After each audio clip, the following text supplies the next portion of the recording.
राज्यामध्ये रोज खून, दरोडे, बलात्कार सुरू आहेत, लुटमार सुरू आहे आणि आज मुख्यमंत्र्यांची मिरवणूक निघते नागपुरात, आज किंवा उद्या. म्हणजे राजा उत्सवात मग्न आहे आणि रस्त्यावर खून पडतायत.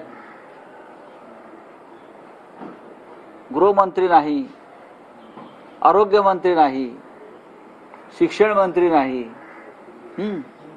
परिवहन मंत्री नाही, रस्त्यावर अपघात होत आहेत. कसलं राज्य आहे? याला का राज्य म्हणतात का? तुम्हाला तुमचे मंत्री ठरवता येत नाहीत स्वतःचे.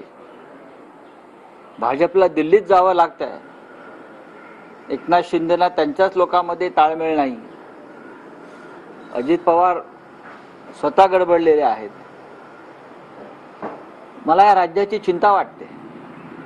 बहुमत असलेलं सरकार जर राज्य चालवू शकत नसेल तर या राज्याचं काय होणार?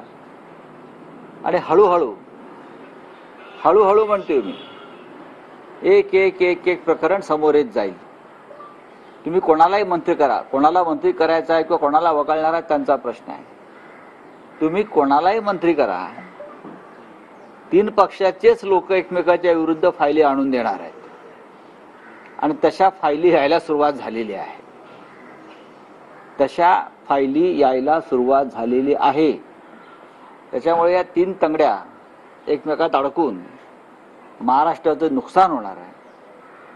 विरोधी पक्षनेते आमचे अंबादास दानवे आहेत. माननीय उद्धवजी उद्या नागपुरात चाललेले आहेत. तिथे महत्त्वाच्या विषयांवर चर्चा होईल आणि बहुतेक ह्याच अधिवेशन काळामध्ये एखादा स्फोट होऊ शकतो असं तुम्हाला मी खात्रीने सांगतो.